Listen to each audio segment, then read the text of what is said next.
lonesome. Until I first met you, I was lonesome. And when you came inside, dear, my heart grew light and this whole world seemed new to me. You're really swell, I have to admit you deserve expressions that really fit you. And so I've racked my brain hoping to explain all the things that you did to me. Amir Mr. Shane, please let me explain. Amir Mr. Shane means you're grand.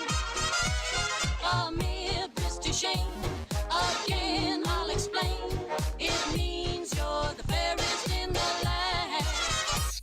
It means you're the fairest. It means you're the fairest. It means you're the fairest in the land.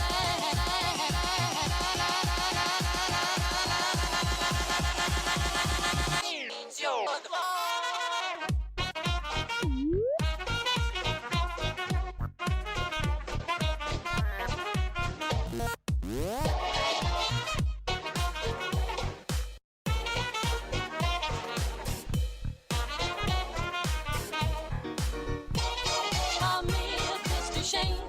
please let me explain. Amir Mr. Shane means you're grand. Amir Mr. Shane, again I'll explain. It means you're the fairest in the land.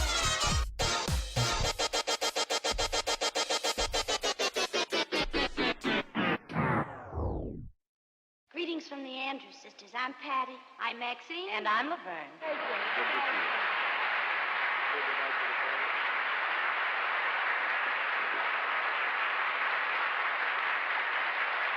I could say Bella, Bella, even say wunderbar. Each language only helps me tell you how grand you are. I've tried to explain. Amir Mr. Shane, so kiss me, kiss me, kiss me. I say that you will understand.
What I'm telling you is we are on live right now. Like right now? Yeah, I can't, right now.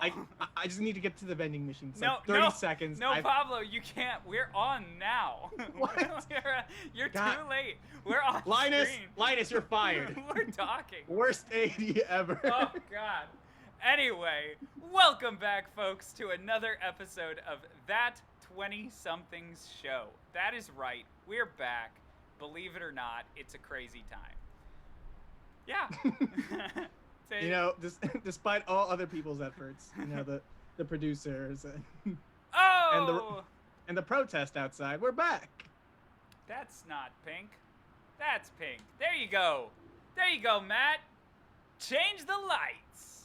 We got him in there. Do I gotta do that? Because all I got are these fluorescent ones. No, you're good, It just man. sticks with the yellow-orange hue. Hey, Matt, I dare you. Type in !Matt. That's it. That's all you got to do for me right now. I would love you so dearly.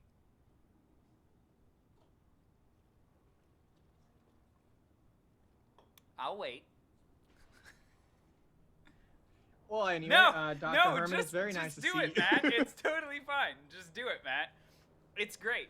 I got tired of shouting you out, so instead, I've got this new command. It's just Command Matt. And so yeah, now it says that. So anytime we're on stream, we don't have to shout you out anymore. Instead, we can just do Command Matt. Happy birthday, Matt. Happy birthday! I also have. Is it his birthday? I also have that one. Linus told me, and I don't think I trust Linus anymore. So I also have that one. What is up, Matt? Thank you so much for that bit. I appreciate it. Every little bit counts, including that one. Especially that one. Especially that one. It's your birthday in some multiverse. Yeah, sure. All right, Linus, you can keep your job. Linus knows about the multiverse, so it's Yeah, fine. it's the last intern I got. You know, I went through 5 this week. I figured, let me just slow down a bit. Right, for sure. But anyway, welcome in, Matt. How's everything going? Is Lynn still streaming? Are you modding her still right now? I was watching Giggity? Lynn's. Hey, no, no, not quite. But I was watching her stream. I'm a better mod than Matt on Lynn's channel, but that's just my. Them's fighting words, son. my opinion. Yeah, I got both of you up. Hey, that's fun. That's exciting. But no, I'm not actually a better mod. It's true, he is. Oh, shucks. No. But anyway, yeah, we were having fun over there. Lynn's is streaming Captain Toad, I believe is what the game is called, and it's never heard of it. It's a Mario game centered around Toad. I need this in my life. Yeah, it's a super fun. Linus, write that down. Linus, give me this game. Yeah, no. Can't wait for the tell-all book. It looks super fun. I mean, watching it has been a blast. I've enjoyed it, so we're having a good time. All right. But yeah, today on our stream, which is what we're doing right now, we'll be talking about turns of phrase. And for Lynn's out there, I know she's not currently watching because she's streaming, but it's pronounced idioms and colloquialisms. It's not that hard to say. Not colloquialisms, it's colloquialisms. But yeah, that's fine. It's all about idiots and Caligula. Yeah, precisely. Well, it's certainly about one of those things. Caligula? God damn. No, Pablo. Colloquialisms. Yeah, no, not quite. Merry Chrysler. Happy Chrysler. There you go. No, but yeah, we're talking about idioms and colloquialisms today, which I'm super excited about because we have had this title on our list for months now. It's been like, oh, we need to talk about turns of phrase and common colloquialisms and stuff, and we're gonna call it "You Can Say That Again." I love it so much. I'm here for the episode. So yeah. I like to imagine that our production meetings when planning out episodes are more sophisticated than what we actually make it look. Right, exactly. We sit down with binders and like. We got writers in the room. Uh-huh. Eventually I take my jacket off, I roll up my sleeves, and I'm down to my suspenders. I'm still thinking. Smoking a cigar. Because in the 20-somethings, that was legal.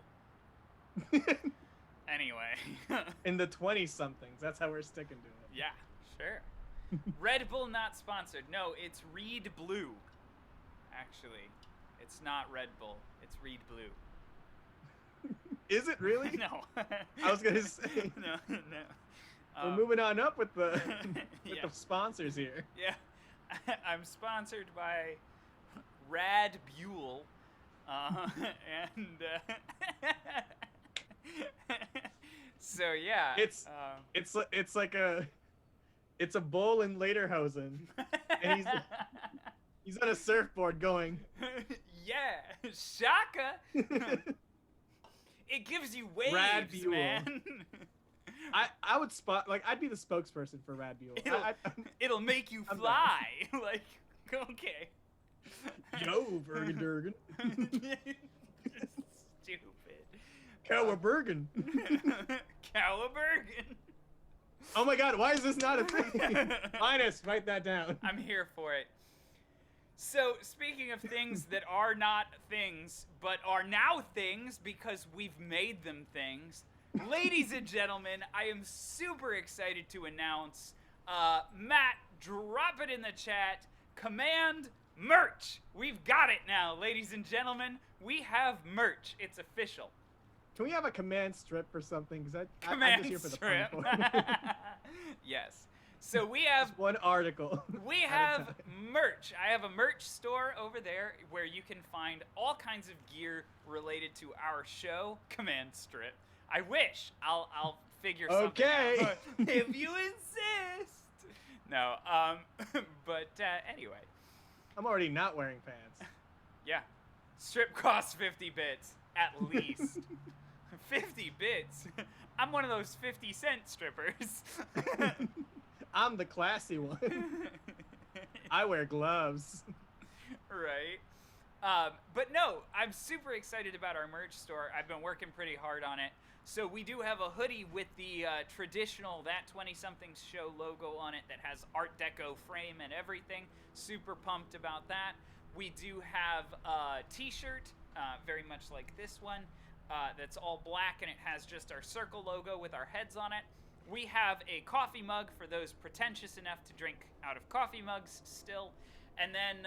Whoa. Was that a targeted thing or what? Maybe. I drink out of coffee mugs. It's chill. I just remember Screw all you. of the times that I was drinking tea out of my coffee mug. Like, just chill. It's fine. But, Sure, yeah, that was tea. But then speaking about pretentious enough to drink out of coffee mugs, we also have the Pompinosity definition T-shirt that I am so excited about. So Pompinosity is defined for you on our merch page, and I'm super excited. I forgot if you said, was there a way to make stickers? Because I would like to make other definitions in stickers. Yeah, I think that's definitely something that we're going to do. We do have stickers, so yeah. For all you kids who can put them on your laptops, or how my grandmother says at your machine. For all you kids out there, why are you watching this? Go to bed! First of all, hey kids, isn't it a little late for you to go to bed? Yeah, right? Come on. But yeah. What are you guys doing up?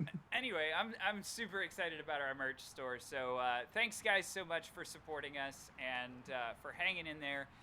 That affiliate is the reason that I decided to work on that merch. And so if you'd like to support us by wearing our faces, you are more than welcome to do so. And I hope you guys enjoy it. But anyway, let's get into the topic at hand, shall we? Yeah. Yeah. Common turns of phrase. Go ahead. So I saw online. 'Cause, I'm on social media. I'm trying to get myself out there and talk to people. No. But I like learning about other people. And one of the things that I saw was that they learned way too late in their life that it actually said a dog eat dog world out there, not a dog eat dog world, which I totally get. Like I would make that mistake, but right. I think. But I just imagine just like it would be the complete opposite, because you'd have just a world of puppies all over instead of these dogs eating each other. True. So I have a theory about this one, because when I was really young, I believe there was an action game show, very much like Was there dogs eating other dogs? I'm trying to see where this story No, goes. the action game show was very much like American Ninja Warrior or something like that, where they had a bunch of very I like those. very physical, athletic events. Except it was like American Ninja Warrior, like combined with Wipeout.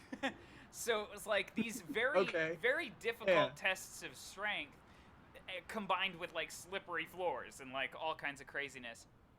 I think it was so a college party. Pretty much. I think it was actually called Dog Eat Dog. I think that's the game show was called Dog Eat Dog. Dog Eat Dog. Yes. And so I think since I watched that from a very young age, I saw it written out, so I knew that it was Dog Eat Dog. And I can't remember because this was back when GSN wasn't a thing. This was on like cable. This was on regular cable.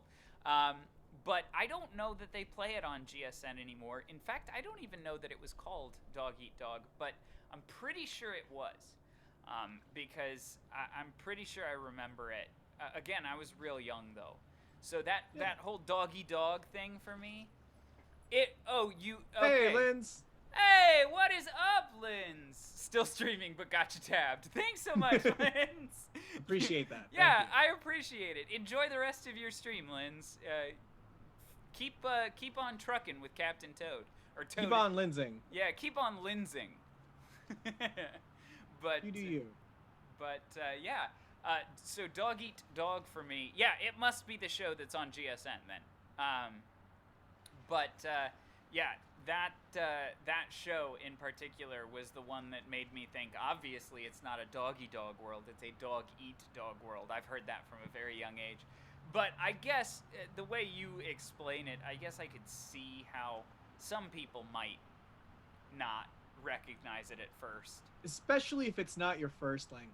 Yeah, absolutely. It makes sense a little bit, I suppose.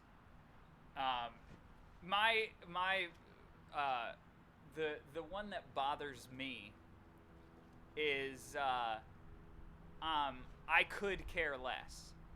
Oh, that one bugs me. Yeah. That one bothers me a lot. Because it means that there's still still room to care less. There's still room to care less. Which means clearly you care about me more than you think you do. Yeah. No, exactly. No, that bugs me a lot. Yeah.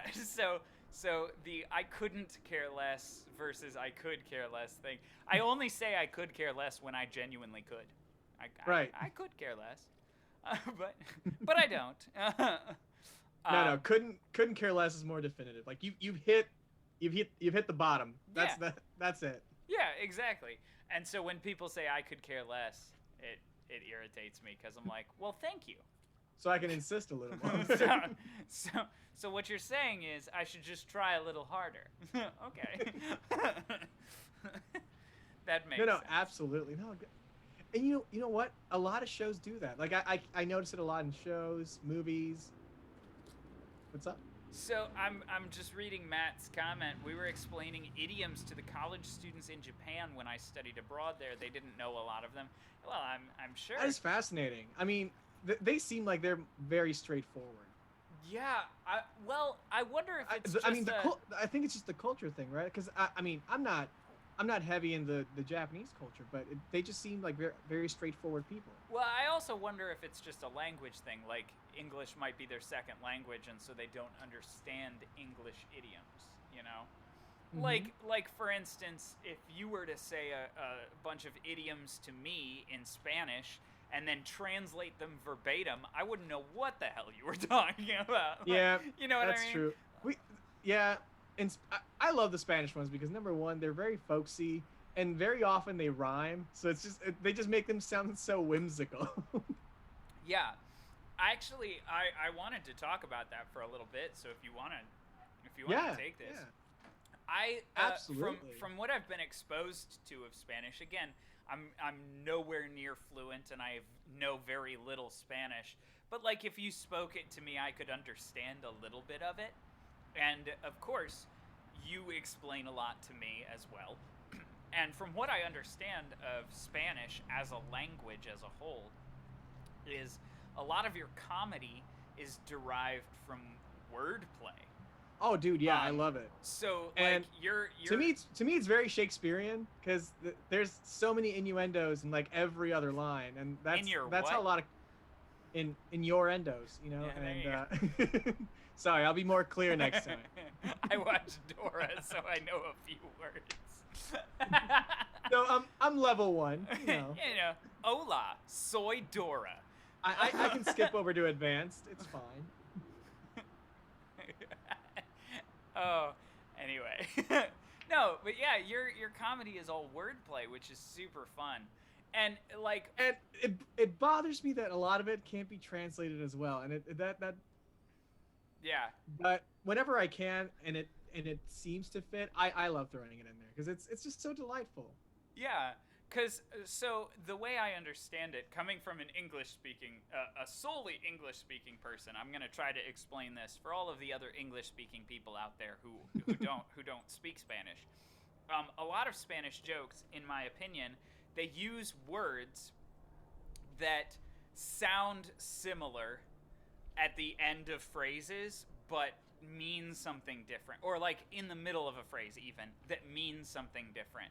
So Right. it's like to imply something else, you use this different word, and it sounds similar to like a compliment or what you're trying to say, but then it's kind of like a backhanded compliment because it sounds off. Like it just sounds like you're insulting them a little bit or something like that.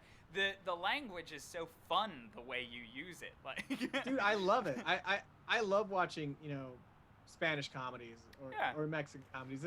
It's just a different flavor. Yeah, and so for me, like understanding that and going in with that in my mind, when I watch things that are subtitled, I'll understand that the words are like it's off a little bit, but at the same point I still get the attitude behind it. You're like, I get okay, that feeling. I get it's funny because it rhymed.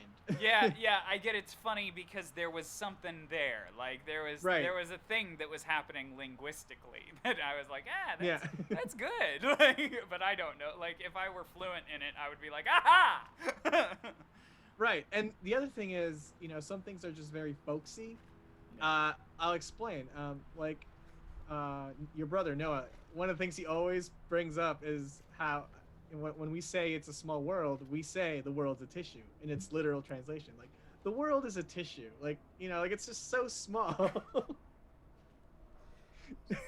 Which again, that's one of those things where if you just said that to me in English and I hadn't known that before, I'd be like, the fuck did you just say? Dude, one of my favorite things in the world to do is around English speakers, I like just doing the literal translation of some folksy things. just to like throw it in there and see how they take it. Just for fun. You know. Just for fun. The ball's in their court now. That is fun though, and I think so. Not to completely derail, but this is a show. No, go. What show is? What show is this? One of the things that I like about your style of comedy is even in English, you find ways to use a bunch of wordplay. I twist and turn so much to make it work. Yes. And that's one of the interesting things I have found about your comedy is you do that, and I think it's genuinely because you're bilingual and because you like those aspects of Spanish-speaking comedies. Like, you just take that aspect and you apply it to English, which is something that we in America just don't do as often, which to me makes that really unique and like sellable. You know? It is hit or miss though. Like it is hit or miss. It is like a lot of things. Yeah. Well, again, I mean, so you know, it's a cultural thing. So like in America, we're not used to that much wordplay. We're not used to that kind of thing. And when we are used to wordplay, it's usually in a negative sense. Like, it's the puns that make you go, ugh, puns. you know. The groaners. Yeah. Exactly. We played 1001 in improv today. So. Oh, that's great. I love that. You know, super. So many dad jokes. Yeah. Yeah. Really bad. But yeah, for me, it's that kind of stuff. And so I find it very interesting. But yeah, I like I like your style of comedy because it is a little bit hit or miss, but I'd prefer it because it's a fresh take on something, and when you apply it in small doses, just a pinch here, then it works perfectly. You don't want to throw the whole shaker in. Yeah. Oh. But yeah, it's just absolutely delightful. So yeah, when it comes to Spanish idioms and stuff, I think wordplay is a huge factor. I like hearing a lot of different cultures' phrases and idioms and colloquialisms because I think a lot of times if you learn those, you get more of an insight into the actual culture. Exactly. I'm still very, very early into trying to learn Italian, and I once I feel comfortable with the basics, that's one of the first things I want to look into. Just what their wordplay is, or even rather what their flavor in comedy is. I'm really here for it because for starters, I mean they're the ones who had the whole commedia dell'arte thing. So already there's going to be a lot of physicality, but there's got to be something very, I don't know. It just seems very expressive, and I just want to be able to key in a little more into it. Yeah, I definitely like that idea. I mean, like, there's even in English-speaking cultures, there's a huge difference in comedy. Like, oh yeah, British comedy is so different than American comedy. So dry. And American comedy is even pretty different than Canadian comedy. Yeah. And you can tell, like, you can even tell in some actors. So, like, that Ryan Reynolds is from Canada. Yes. Because of his comedy. And, you can tell, you can feel it in them. And so, yeah, I do think that comedy is a huge indicator. That's why I'm a bigger fan of Colin Mockery out of the other ones in Whose Line. Don't get me wrong, they're all great and funny. But I don't know, there's something about the way that he's funny, Oh, yeah. Yeah. Ryan Stiles also grew up in the Vancouver area. Did he really? Heck yeah. That's great. Not to throw that out there, but I've been watching a lot of Ryan Stiles interviews. I love that. Yeah, he grew up in the Vancouver area, and he and Colin have been doing improv for I think now he and Colin have been doing improv for almost 50 years. Dude, that is like a long time to do that. And in the best way. In the best way, because one thing that I love about that show is their chemistry. Especially those two, like when they're paired up together, it's going to be funny regardless. Yeah. And that just makes me happy of knowing that they've been working together that long. They know each other to the point of they can just jump in and do whatever they want with it and just still be funny about it. I admire that. I know, right? It's one of those things. Like, so I was watching, like I said, an interview with Ryan Stiles, and he was talking about, whenever he meets up with any of the Whose Line people, like, because they're not still doing a bunch of stuff together. Ryan Stiles is pretty much retired, Colin is still doing stuff, but he's also pretty much retired and, stuff like that. And so whenever they meet up or anything, or asked to do an improv show or anything like that, the interviewer asked the question, how does it feel getting back with those guys when you have the opportunity to? And he's like, it's just the most trusting environment ever. I worked with those guys for years, and when you get that experience, it's awesome. Hey, Linz, thanks so much for the raid. What is up? Welcome into, viewers. How was the end of your stream? I hope it went super well. Hey, Haley, how you doing? Hey, hey. What's up? Hey, hey, hey. Hey, hey, hey. Hey, hey, hey. I watched Hamilton 3 times over the weekend, so I've got Hamilton. Were they on different days? Stuck in my head. Yes. But I also listened to the soundtrack directly after I watched it one time. It's fine. I'm on a train right now. You're doing it right, kid. You're doing it right. I'm having a time. But yeah, it was aight. Died like 2 more times. Jeez. I've watched it once. That was enough. Matt, are we gonna have words right now? Are we gonna have to have words? Do you not? Come on, we just did a nice thing for him. Do you not like Hamilton? Oh, Linz.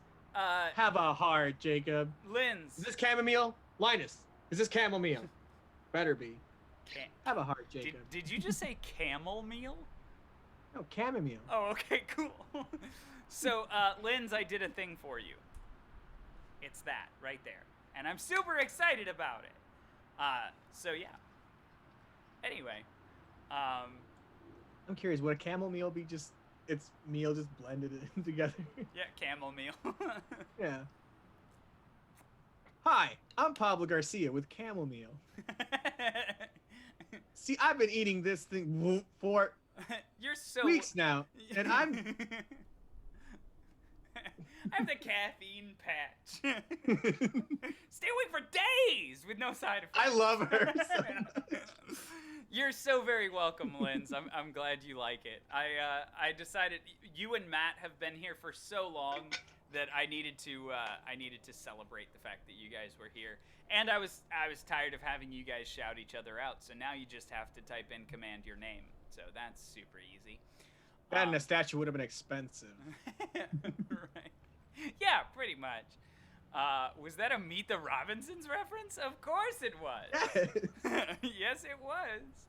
I love it. But yeah, Haley Linz, we today are talking about turns of phrase, and Linz, for you, because I know you were having a hard time, it's idioms and colloquialisms. Colloquialism. Colloquialism. Anyway. Not colloquialisms. Not colloquialisms.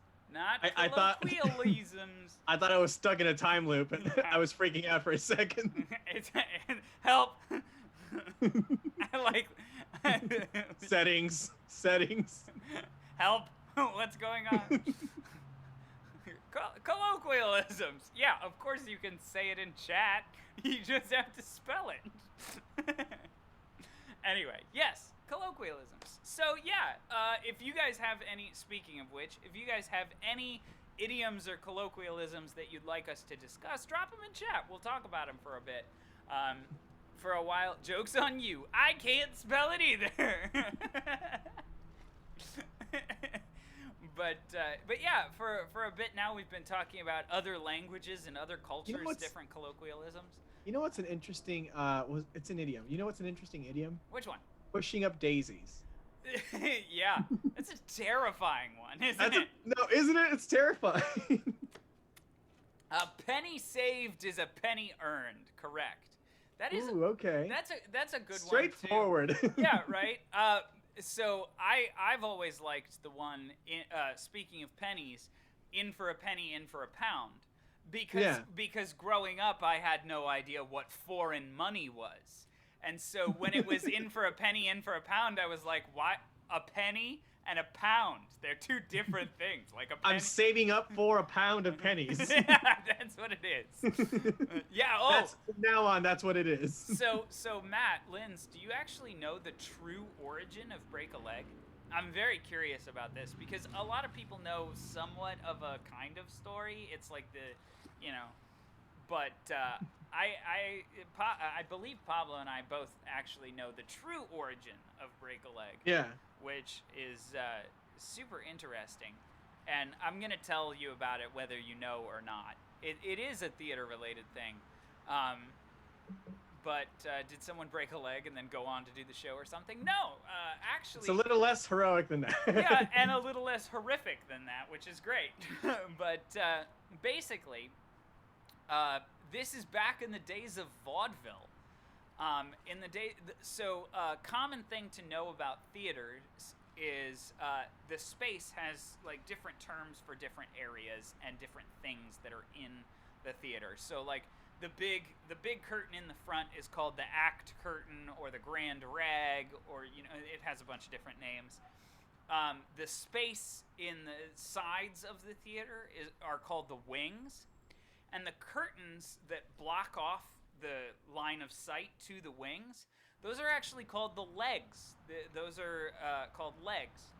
And so back in vaudeville days, what would end up happening is there would be a line of performers waiting in the wings, and if you went out that night and broke the leg and actually made it onto the stage, then you would get paid. But if people in front of you were too good and you never made it out, then you never broke a leg and you never made money that night. And so that is why we wish people would break a leg, because then they get paid, and that is a good night in the theater. That's at least that's the way I understand it. Pablo, if you have any additions to No, that, that's the way I was told. Yeah. That's the way I learned it too. Stage manager. Haley Carms. Always chilling in the wings. Are you a stage manager? Is that what your theater degree is for? I know. I believe Haley has a theater degree. Oh, that's great. I've been watching other streams with her, and yeah, I believe she has. Am I weak for wanting wings now? Now I want wings. Linus. Linus. Give me wings. Throws tantrum. But yeah. I threw 5 pesos at him. I hope that's enough. So I genuinely am questioning, Haley, what is your plan with the theater degree? Do you enjoy stage management? Because that's super fun. My degree is in theater management. Yeah, okay, cool. Which is like half a business degree and half a theater degree. But I was a stage manager throughout high school and a little bit in college. That's awesome. That's awesome, yeah. Do you plan to... Actually, we need to talk. I'm not going to lie to you. Here's my card, kid. Yeah, listen. So my plan is I'm getting my theater degree as well. I'm getting a fine and performing arts degree in theater and music, with an emphasis, hopefully in the future, of getting a master's degree in directing.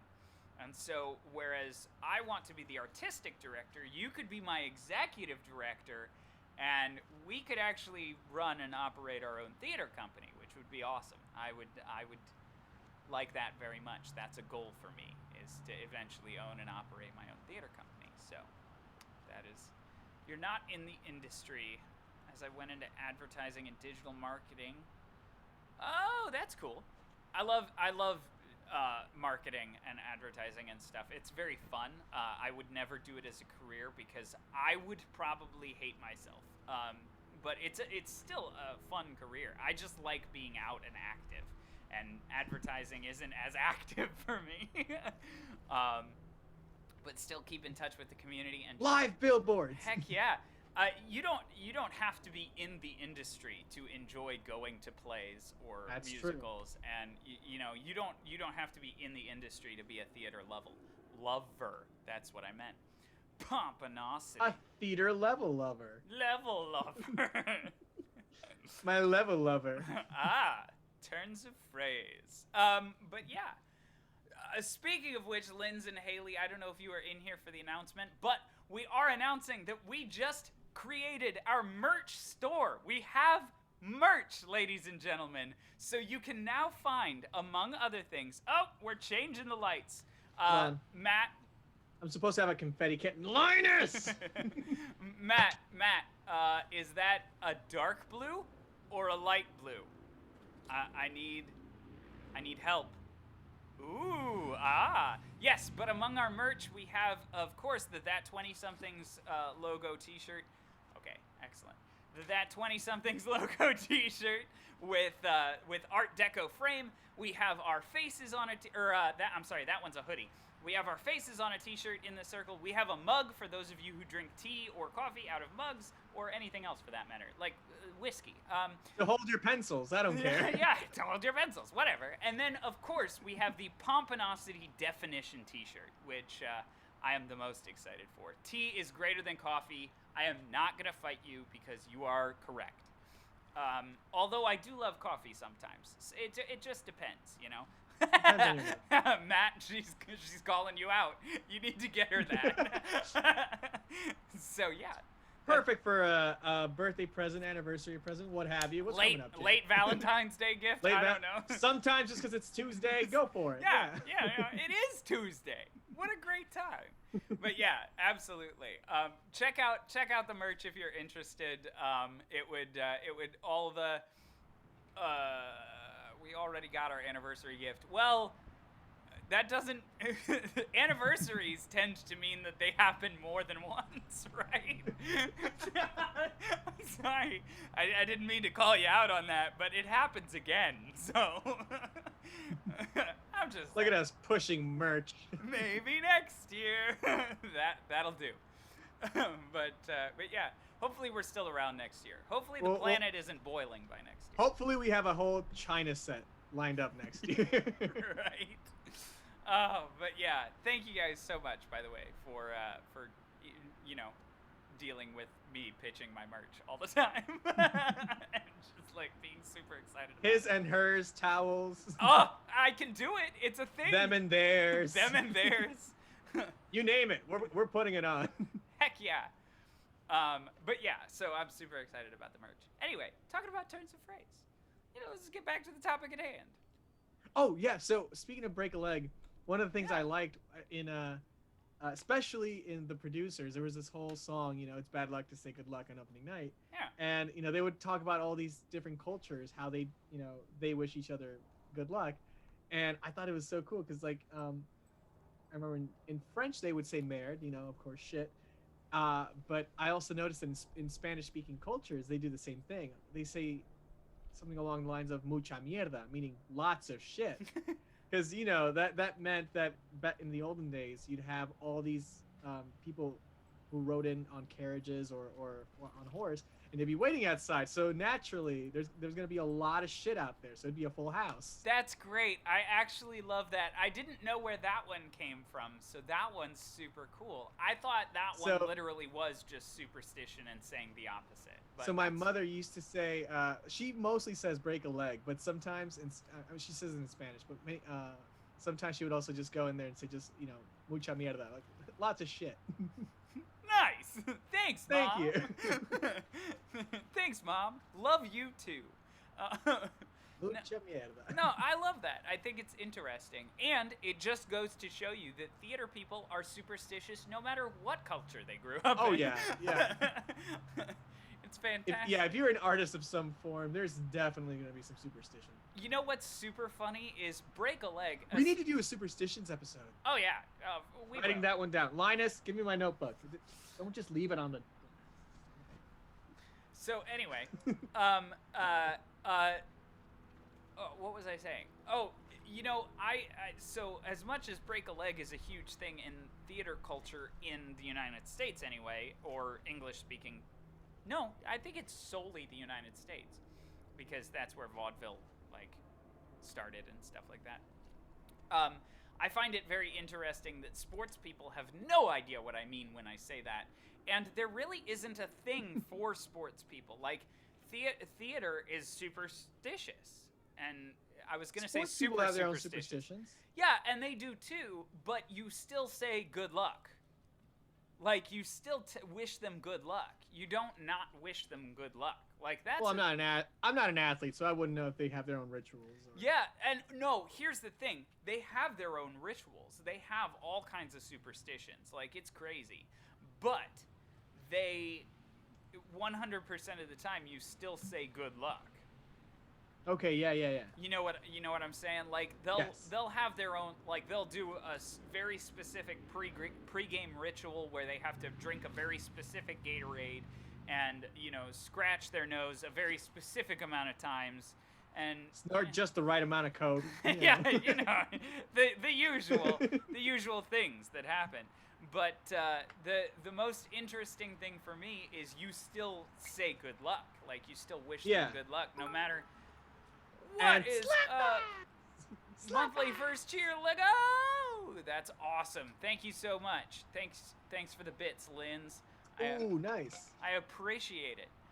But so it's that kind of thing where it's they have their superstitions, but we still wish them good luck, which I think Can I is. say I super wouldn't interesting. mind getting some slap ass like at the end of a show, like just somebody going, yeah, way to go, Pablo. It's somebody from the audience. Even better.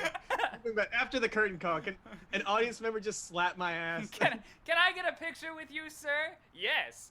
Takes picture. Good game. Good show, man. Good show. Good monologue. Good monologue. Good monologue. Good monologue. What a song. Hey, I sit with that one. Hey, that I have one. another show next week. Yeah. Just sit That on the, one cheek. The one cheek. You know? It's a character choice. That's great. But yeah, I think it's funny. But we'll talk more on that. Oh, yeah. When it comes to the superstition episode. I wrote it down already. Which we will be doing, and it'll be awesome. I'm super excited for it. But yeah, with that being said, I think we are actually going to head into one of our favorite bits on this channel, which is called On This Day in History. On this day in 1923, Bessie Smith makes her first recording, Downhearted Blues. I don't know who that is. Neither do I. Oh, you can say that again. So anyway, we're back from On This Day, and thank you for that. That was fun. So yeah, that happened. Anyway, speaking Not about to be a dick, but I will look her up. I'll look her up. yeah, Bessie Smith. I have no idea. I know. I like blues. Yeah, Yeah. I like blues too. But yeah, that's another turn of phrase. I've got the blues. I've got the blues. Also, they're under the weather. Yeah, aren't we all? When Yeah, are we above the weather? Like, oh, I'm feeling right as rain, but I'm also under the weather. What? You know? Oh, when it rains, it pours. Oh God! And it's raining cats and dogs of all things. It's raining men. Oh wait, no, that's a different thing. That's something else. Speaking of which, I was on Nick's stream the other day. For those of you who don't know, I absolutely love watching Nick Black music. He's a singer-songwriter out of Memphis, Tennessee. Hilarious. Yeah, super fun guy, and he lets chat write songs sometimes. And so I was on his stream, and we were writing a song about the weatherman. It was kind of, it was very like, I don't know, like Candyman-ish. You know, That's great. I need to find that. Yeah, that sounds awesome. It was super good. I liked it a lot. It was a blast. It was very fun to do. But anyway, so yeah, turns of phrase. Like, so I do think it is funny that, hey, Juke, what is up? Yes, he Human is. Juke. It's true. Yeah, Human Juke is another music streamer. Give me just a second, Juke. Definitely. Follow Juke. He is absolutely amazing. But yeah, I think he's correct me if I'm wrong, Juke, but he's like a bar pianist and like a dueling pianist. Oh, okay. And like, I love those. Like yeah. just super talented. So yeah, definitely drop him a follow. Originally, yeah, for sure. Super awesome. But yeah. Today, Juke, we're talking about common turns of phrase, idioms, colloquialisms, and, you know, the things we say and why they say it. Now I'm not sure what I am. I feel that. I was originally a child, and I still think I'm there. A former child, future corpse. Yeah, exactly.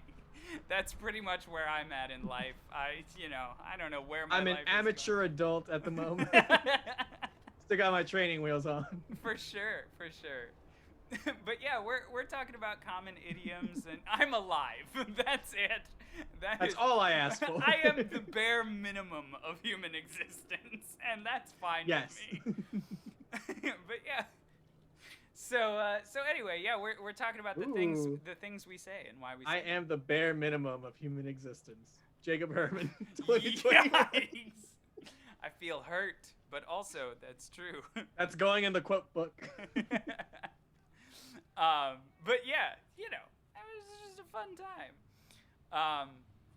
So yeah, what else we got? There are a few weather-related ones actually. I just noticed that there's a lot of weather-related. Yeah, ones. it's the under the weather and right as rain that get There was. me.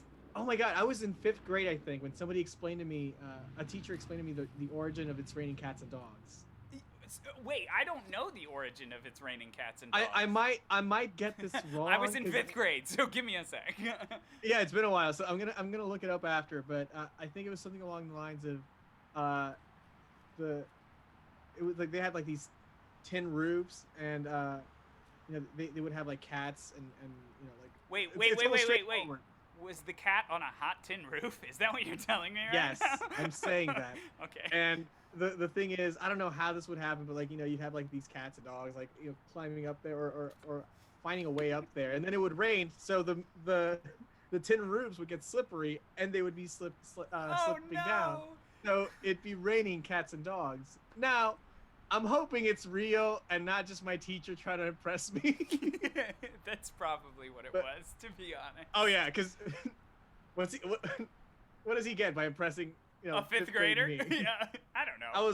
Well, you told this story, so obviously he's getting some So clout. Like it lived on somehow. Yeah, right. That's great. That's hilarious. No, I just never knew that there was a genuine origin to that. I'm like, looking it up right now just to make sure. That is fantastic. It's gonna eat me away. But yeah, for me, I don't know. I just had no idea that one had an origin to it. I want to know the origins of things like right as rain, because what even does that really mean? I would like to know that too. I get the alliteration, and like we were talking about before with the Spanish language, using language and kind of rhymes and stuff like that. It's fun. But right as rain doesn't make any sense to me. Oh, you know what? Mind. I looked it up, and that is a very widely known theory, but it's a false one. Oh, sad. Damn. Oh well, that's from now on. That's how it happened. That's how it happened. That's what it is. I don't even care what it is really. Let it be known from now on. February 16th will be known as Cats and Dogs Day. Yeah, sure, we'll declare it. It is so. I need a gavel. Linus, go find me a gavel. Please, Gossip. I don't care. Write it down. But yeah, that one's always super fun.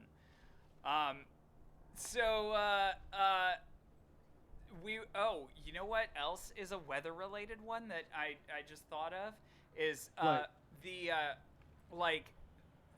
things related to storms, like the perfect storm, or or it's always calm before a storm, or we're in the eye of a hurricane, or you know, all of these like storm-related ones that are very descriptive of the situation you're in without like actually being a storm. Yeah. Yeah. And I guess that one's not, it's kind of the same as like the calm before a storm. It's always darkest before the light. It's like the antithesis to that phrase. Yeah. I really love them. But it's very straightforward too. Like, of course, it's the darkest before the light. Stupid. Like, duh. Yeah, it's like, you know, you'll find you mean the lights aren't on? Of course, it's the darkest. You'll find it in the last place you look. Well, duh. Then I'll stop looking for it. Why would I keep looking for it after I found it? Oh my god, dude, there was my favorite realization of that was in Everybody Loves Raymond.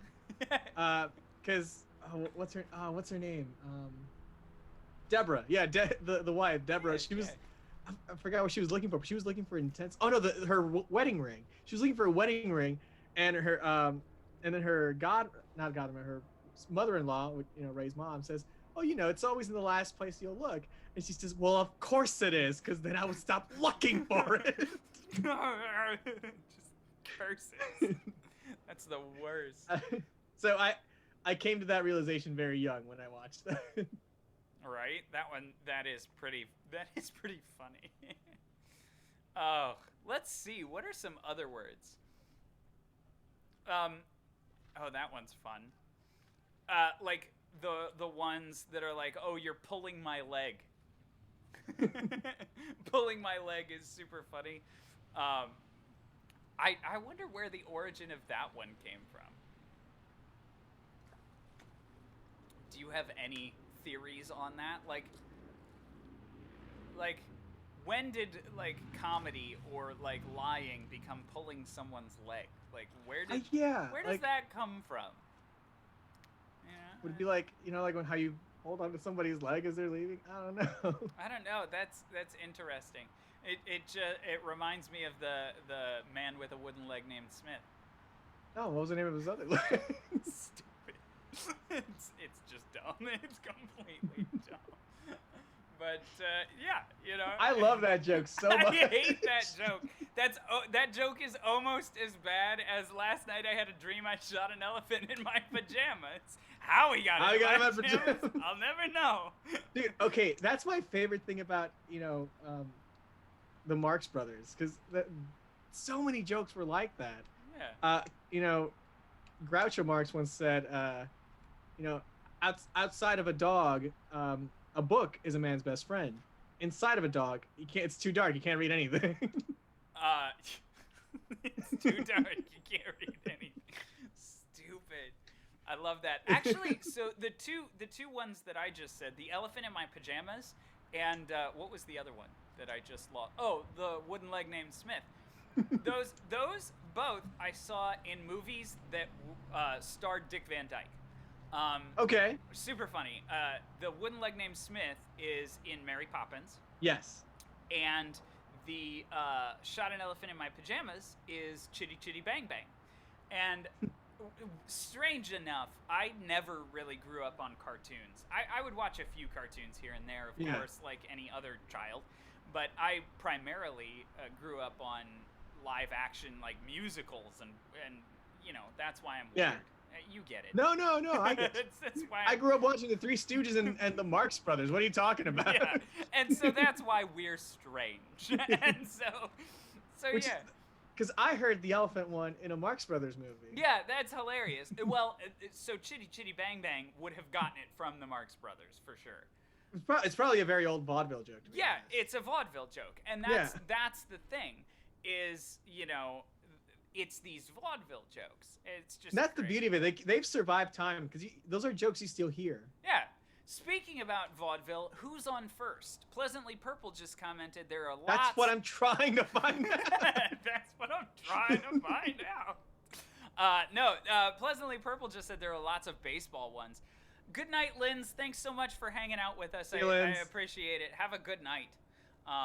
But no, we have not already talked about baseball ones. I think it's because those ones are kind of out in left field. But all right, how do I hang up? No, but yeah, no, I get it. There are a lot of baseball ones, like Haley Carms, redeem to hydrate. We gotta hydrate. All right. I've been hydrating all night, but thank you. I appreciate I appreciate the hydration. Gonna touch base with you. There we go. Yes. It's gonna be a long pee break. Water is very important. Thank you very much, Haley. Touch base with you. I forgot about that one. I was thinking about like that's a home run. Like that's a home run right there when any like business proposal is good. You hit a home run. Yeah. What else is there? There's, I feel like, I lost all of my baseball references. They're all gone. Rain checks, isn't that a thing? Is that a baseball thing? I thought that was unless I'm probably mistaken. It could very well be. I didn't know that was a baseball thing. But I always associate it with baseball, to be honest. it does make sense. I mean, I can see where it would be one, but I didn't know that it was that. That's awesome though. You're striking out. Yeah, that's right. Yep. Oh, anytime that, not speaking of your striking out, anytime you just completely miss something, you took a big whiff, which is definitely like a baseball-esque term. Yeah. Or like you're smelling something, I guess. Yes. Yeah, and tons of things are, 3 strikes, you're out.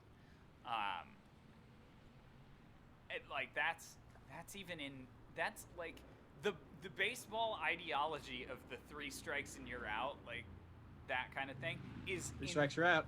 It's ingrained in even like our workplaces. Like, yeah, first you get a verbal warning, then you get a sit down meeting, and then 3 strikes, you're out. And it's like, what? They run in the strike system. Yeah. Oh, batting 1,000. Yeah, keep them coming, Pleasantly Purple. Just keep them coming, because I'm forgetting all of these until you mention them, because that's perfect. But yeah, when you're batting 1,000, it means you're doing, you're being perfect, which is crazy. Of course, there's the Grand Slam. Yeah, there's the Grand Slam. There's all of the. I lost it. There's. I can't remember anything. It's gone. All of my phrases just left my head. I can no longer speak. It's terrifying. And I tried to get it back 3 times, and each time it was like on the verge of coming back, and then it left again. So alas, it's gone. Did you get to second base with? Oh yeah. yeah. I completely forgot about it. Or third, Or third. Never hits the home run. Never. No, it's always first. It's always second. But yeah. All the baseball references are great. I was trying to think of one. You know what? In Mexico, we have more of a soccer reference. Of course, instead of doing like the 3 strikes you're out or whatever. Whenever they're telling you, it's over, it's done. They just say red card, like red card. Oh, that's super cool. And whenever you reach the land of opportunity, it's green card. So. Yes, exactly. Yeah, perfect. We love our cards. I'm so sorry. I had to make the joke. You knew it. Absolutely. Yeah, if you're next, you're up to bat, or you're on deck, which is on deck. So on deck is a batting term, but I wonder if that term in baseball actually came from like sailing. Like on the deck of a ship, like yeah, like that. I wonder if that term is kind of a carryover colloquialism. Probably, I could see that happening. From sailing to the new land. Anyway, hey, by the way, Pleasantly Purple, I'm gonna advertise it again. It's gonna happen. I'm gonna do it. So, Pleasantly Purple, if you'd like to, you are more than welcome to check out our brand new merch store, which is finally up and running, where we have all of our different merch, including the Art Deco logo on a hoodie. We have our face t-shirt. We have a That 20-Something Show mug. And, of course, you cannot forget the Pompinosity Definition t-shirt. Yes, you heard. Yeah. Okay, cool. The word is getting out there. It's getting out there. Getting around. My reputation precedes me. That's another turn of phrase that I like. Because it sounds like a little snooty. It has this pompinosity about it. Right. My reputation precedes me. We were also talking before, Pleasantly Purple, about turns of phrase that kind of aggravate us. And of course, I had to mention I could care less, when in reality it's like I couldn't care less. Right. And when people say these turns of phrase incorrectly, I don't know if this even qualifies, but it does bother me when it's misspoken. You know, it's instead of for all intents and purposes. For all intensive purposes, yes. Yeah. Yeah, exactly. That bugs me. Yeah, I completely agree. For all intensive purposes, I used to say that one incorrectly. Oh yeah. Yeah, I did. Because I just misheard it for a long time. But then I mean that makes sense, like, because a lot of these are just miscommunication. Like, you know, maybe they heard it wrong from somebody who was saying it. Yeah, exactly. Or if you haven't read it written out. Right. It's no, I had to read things. I had, like, when learning English, I had to read things. Yeah, exactly. So yeah, it's weird. I'm trying to think of the others that are. Oh, he has a temperature. He has an awful temperature. He has a temperature. I hope so. Yeah, I sure hope he does. Well, by gosh, what is it? Or do you have a temperature? Well, I'm not dead, so yes. And even if I were dead, I'd still have a temperature. Like, right. everything that is not sub-Kelvin, sub-zero Kelvin, has a temperature. 0 Kelvin is the lowest you can go. So yes, everything has a temperature. Oh, that's great. Anyway, yeah. Yeah, that one's funny. Instead of saying I have a fever. Yeah, you've heard it a lot lately, probably because of the COVID. That's a fair question. Do you have a temperature? Of ... Yes. Is there a range you're looking for? Could you specify? Yeah, it's great. You know, it's. I have been feeling some heat around here. Yeah, right. Oh. Speaking about feeling heat, something that my grandmother would always say when it was really hot outside is the air is close. And I'm like, well, I sure hope it is. The air is close. The air is close. And it's like, well, yeah, if it wasn't, you couldn't breathe. Like, you know, when expressing how hot it is, it's very vulgar, I know, but I really like saying the devil farted thick today. That's my favorite. The devil farted thick today. That's the best one. That's the best way of saying it. You gotta say it with a southern accent. Woo-wee! Devil farted thick today. It's great. I really actually I do enjoy the hell or the devil colloquialisms. Like it's harder than a snowball's chance in hell or something like that, you know? Like that one's fun for me. To hell and back. To hell and back. I like, you know, Hellenbach, Montana. Hellen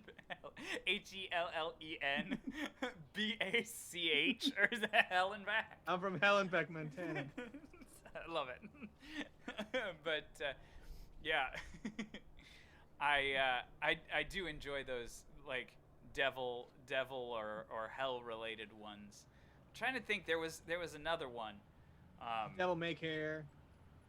Oh, I don't know that one actually. You know, like a devil make hair attitude. I've never heard of that one. Or maybe I have. Oh, speak of the devil. Oh. Yeah. Speak of the devil. In Spanish, funny enough, sometimes we say speak of the devil, like in translation, but more often than not, they say speak of the King of Rome. Oh, they had something severely against the King of Rome, I guess. And sometimes they would try to make it rhyme, you know, like in translation it would be like speak of the King of Rome, and you know, like the guy shows up or the guy peeks in, because in Spanish would be so hydrate. Chime. Cheers to Pleasantly Purple. Thank you so much. They would say hablando del rey de Roma y el güey que se asoma, you know. Again with the rhyming things. It's I know great. I love that they always rhyme. And my favorite thing that rhymes is you know, we have our version of I'm a poet and I didn't even know it. Yeah, okay. But they say, but the wording says, the verse came out without any, without even trying, or without any, effort. Salió el verso sin hacer esfuerzo. I love it. That's great. Yeah, that's super fun. Yeah, I love those things so much. That's great. Another one. I was just having random idioms come to my mind, so don't think anything of it. But we'll cross that bridge when we get there. Oh yeah, I love saying that one. that one's a super common one. Like a ton of people use that one. It's like, there are no bridges. We're not crossing them. What are you talking about? But yeah, we'll cross that bridge when we get there. That's what I really like that one. And speaking of bridges, don't burn that bridge. Yes, I've heard that one a lot. Pablo, that's because you keep burning bridges. No, I'm not. I don't know what they're talking. The producers are stupid. You don't know what you're talking about. Great. Now we got the producers coming on. Anyway, but yeah, I just find those bridge references very funny. Yeah, no, absolutely. I feel like there is. There's got to be other bridge ones. It's a common thing. We all got bridges. We'll bridge the gap. Yes. It's water under the bridge. And speaking of, there's a whole song about a bridge over troubled waters. But yeah. And that bridge gets around. Yeah, right. But yeah, the bridge ones are interesting. What I find interesting are the specific words. If we can just break into this now, let's do it. The specific words that we use for these different phrases in order to imply certain things. So like everything to do with the devil typically has to do with either something bad, duh, we know where that one comes from, or something hot. Yeah. Like the devil fought it thick today. There's one we use down here in which it's down here is Mexico, for those of you down here is Mexico, by the way. Not Australia. My Mexican studio, because like in Mexican scenes in American movies, it's always like this orangey tint to it. That's true. Is that what you got going on back there? I guess that's what I got going on down here. So, they say the devil knows more because he's old, not because he's the devil. Like más sabe el diablo por viejo que por diablo. And meaning that you could be it's kind of like you can be as smart as you want, but you'll never be as wise because you're not as old. Yeah. Absolutely. That is interesting that you throw the devil into that one, though. Yeah, I know. Like, I that's an interesting choice to make in that kind of point. I guess it's kind of this connotation that whoever you're talking to, you're kind of talking down to a little bit. Yeah. You know what I mean? Like if you're comparing them to the devil or whatever, using the devil in that instance, it's kind of like a talking down to. I kind of like it. I really Devil's advocate. Ah, nice. Devil's advocate. Yeah. I use that term a lot. I do too. The devil works hard, but something works harder. Yeah, that's true. That's, man, super interesting.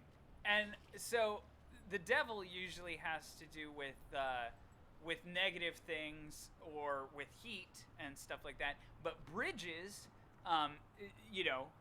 obviously because of what they do in physical real life, they usually talk about connections and human connection. Unless they're burning. But even then, it's disconnection. And then it's talking about the disconnect. And so I do like that. I like that we use this language, and I guess that's the point of idioms, and that's the point of colloquialisms and stuff like that is to use flowery or more descriptive language to get the point across.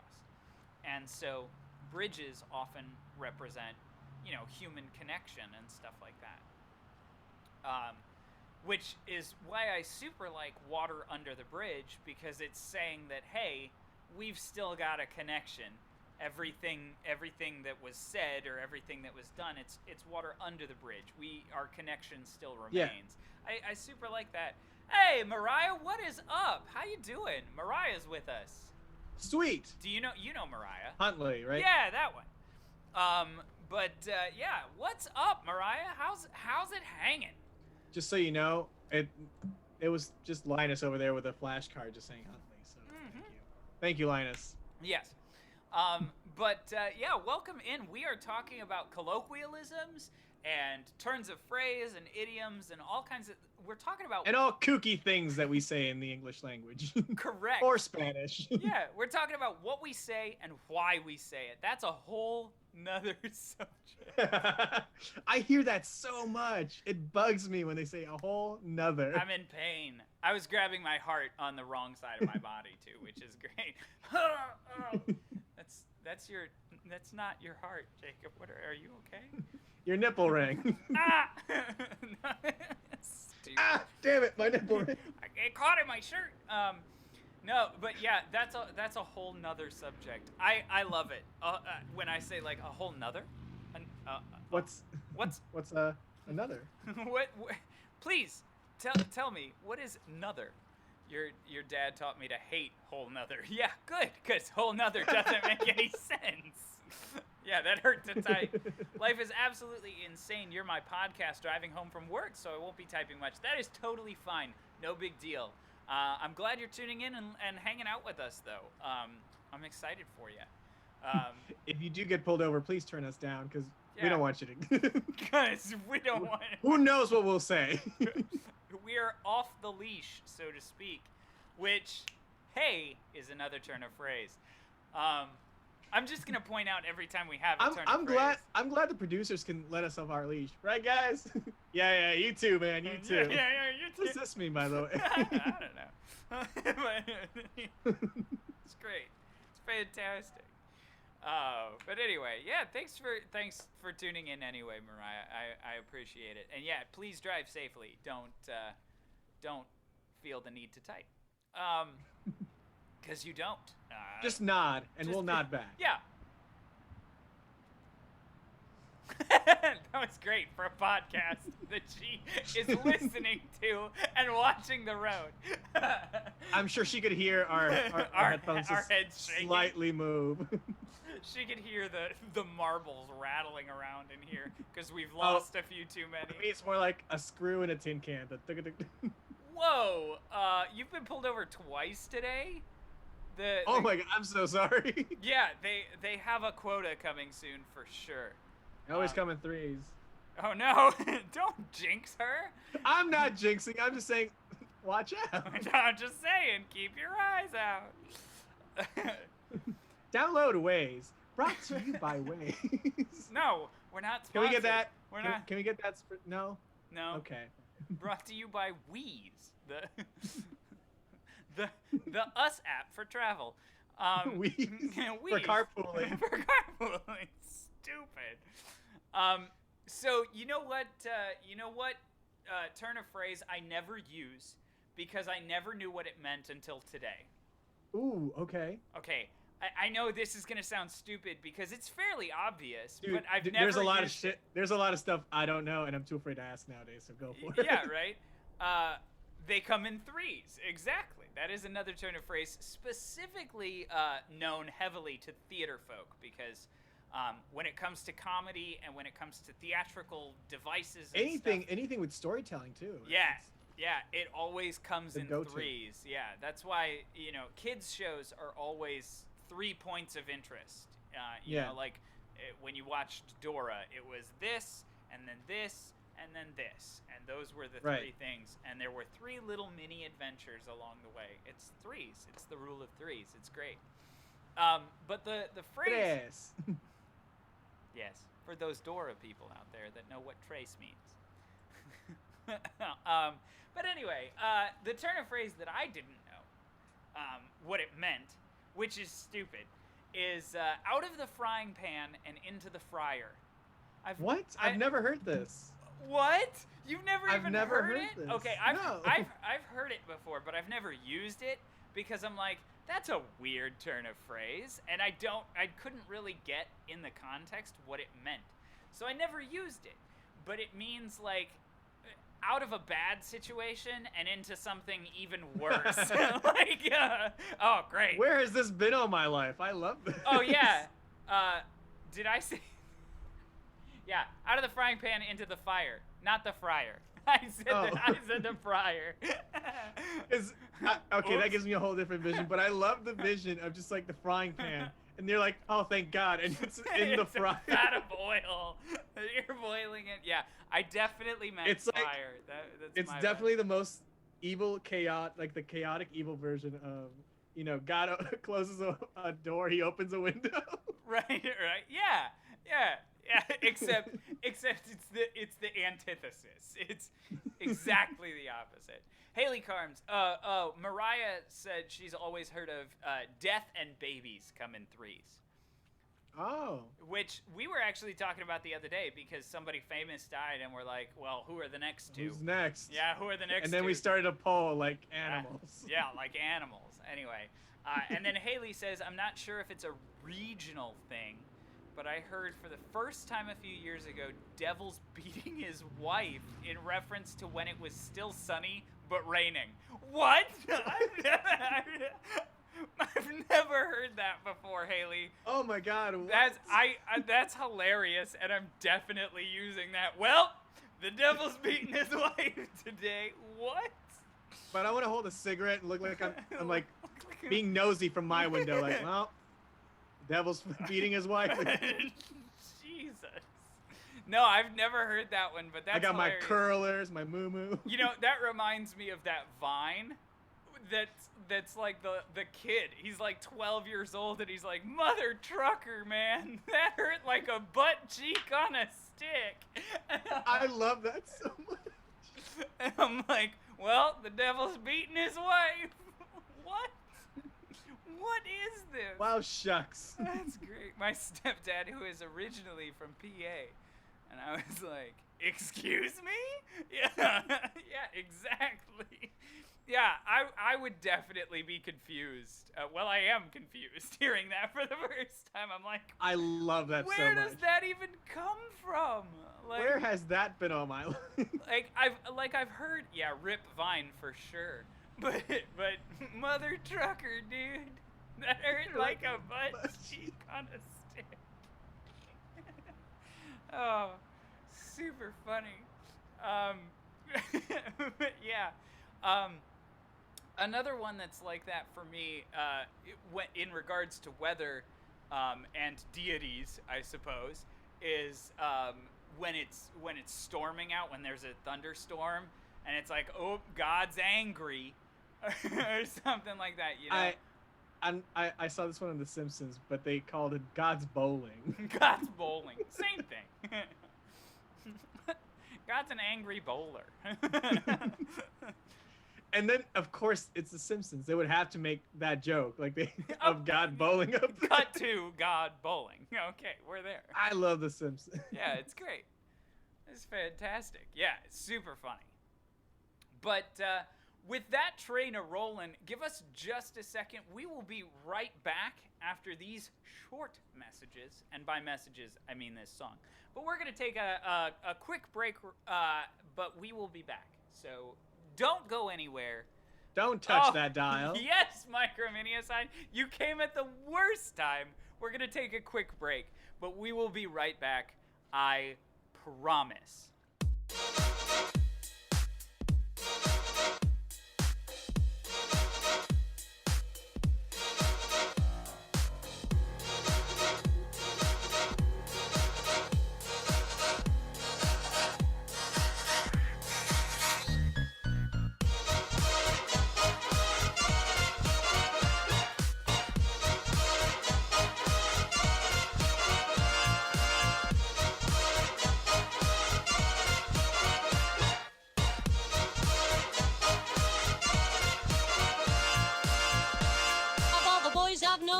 Some. Until I first met you, I was lonesome. And when you came inside, dear, my heart grew light and this whole world seemed new to me.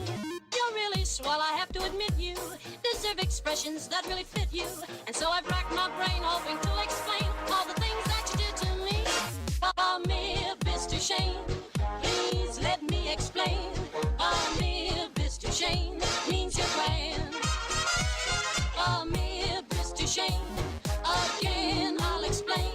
It means you're the fairest in the land. It means you're the fairest. It means you're the fairest. It means you're the fairest in the land.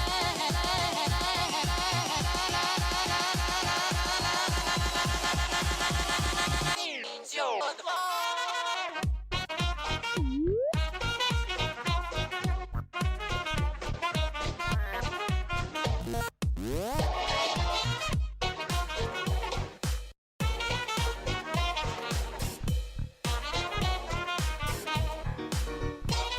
Amir, Mr. Shane, please let me explain. Amir, Mr. Shane means you're grand. Amir, Mr. Shane, again I'll explain. It means you're the fairest in the land.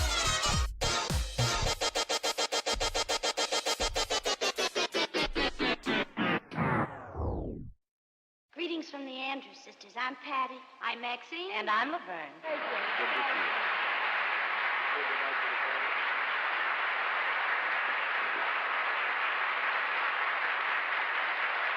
I could say Bella, Bella, even say wunderbar. Each language only helps me tell you how grand you are. I've tried to explain. Amir, Mr. Shane, so kiss me, kiss me, kiss. I say that you will understand.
So, are you thinking like drugs or a strip club kind of thing after the show? I just strip club. I mean, I'm not really in the mood for. Yeah, they disinfect there. So Oh, we're back. Oh, hey. Hey everyone, we are back with That 20-Somethings Show. Sorry about that, but hello and welcome. And hi. How's it going? Hi, Microminiacide. How you doing today? I know you're trying to figure out what to stream.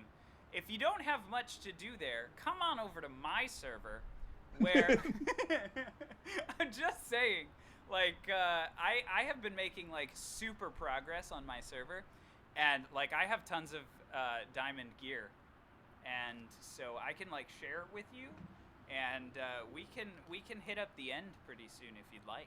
I would enjoy doing that. But anyway, I don't know if you saw in chat, Pablo, but I called you out. What'd I do? You got to scroll up in chat to see it. Oh no, did I not hydrate when I was supposed to? No, I just called you out. Pablo's taking an extra long pee. Thank you. The bathroom was occupied and I had to wait. I'm so sorry. No, you're so good. But anyway, welcome in, guys. We are talking today about... I might get a catheter if that helps. No, Linus! No, don't. We are talking today about idioms, colloquialisms, and other turns of phrase. Basically, what we say and why we say it. So yeah. Speaking of which, like kind of like coming off of our pee break. Yeah. There's this one in Spanish that I really love. That's in reference to having to go to the bathroom. Yeah. You know, instead of stating your business, you say in code, I gotta go where the king goes alone. Ah, yes, the Oval Office. Yep, the porcelain throne. Yeah, I got you. Yeah, that's hilarious. Why are we gonna do this? Change the lights. Okay. Here. This is. I There. thought blue was fine. I don't know. Maybe that's good enough. No, probably more like this color. Shrek has a penis. There you go. there you go. That's penis-like or something. But yeah, Is that hi. supposed to be yellow? Yeah, it's. Because you need to hydrate. It's a greenish yellow, just for that. Hydrate. reason. Art. Yes. But anyway. Somebody make him hydrate. Yeah. But thank you guys so much for hanging out with us today. How does Pablo feel about Calmo o te calmo? What? That was my.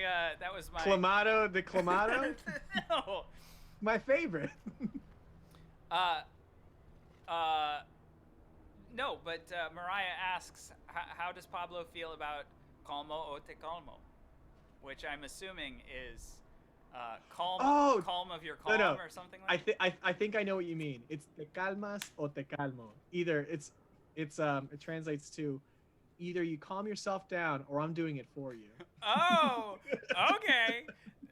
Interesting. I like it. I've definitely heard that one growing up. There is not a dehydrate button, Micro. I'm super sorry. But we just did that anyway. You came into it. I'm sorry. But yeah, anyway. But I don't know, that something very menacing about that. You know, you either calm yourself down or I'm doing it for you. There's something That is a promise. very sinister about it. It's calm down or I'll calm you down. Yeah. I just covered my whole face when I did that, I realized. This is great for stream. Nobody knows what I look like. If we make it an audio podcast, it's fine. We can do whatever we want. We should I'm not make it even an wearing audio. pants. I'm not even wearing pants. We should make it an audio podcast because we have the faces for radio. So, can we hire a deaf signer and just not tell them that it's an audio podcast? Stupid. Let's bring Hannah in and say, hey, could you sign our show? Right? That's great. That's fantastic. I'm crying. Is that her name, Hannah? Because I know I say it wrong a lot to the point that now I don't even know what it is. Yeah, it's something like that. I'm pretty sure. Okay. But anyway, yeah. So anyway, what were we talking about? We were talking about colloquialisms and colloquialisms. Cauliflower and what was idiots. the other one? Idiots and Idiots. cauliflowers. Yeah, idiots and cauliflower. Idiots and cauliflowers, man. Oh, you know another theater one that I forgot to bring up? It ain't over till the fat lady sings. I love that song. I almost just said it ain't over till the fit lady sings, which would get like a different meaning completely. It's not over until some chick from the gym comes in and starts singing like a la Baywatch, and then just right? things are hard out to memory. Of all songs, memory. That's great. The Wii Fit trainer. Yes. Oh, do you guys remember Wii Fit? Oh, boy, do I remember not ever. getting fit to that at all. Coming into the theater like they crashed into Smash. I forgot that the Wii Fit trainer was on Smash, but the Wii Fit trainers were on Smash for a while. That was super funny. What a time. What a time to be alive, right? You know. It's definitely a time. I've been, it still is. That's true. They're actually a pretty decent character to play in Smash. So I've heard. I never played them. And I played Smash so rarely that it hardly ever mattered. But I never played the Wii Fit trainers. I always stuck with like Bowser or something weird. I can't remember.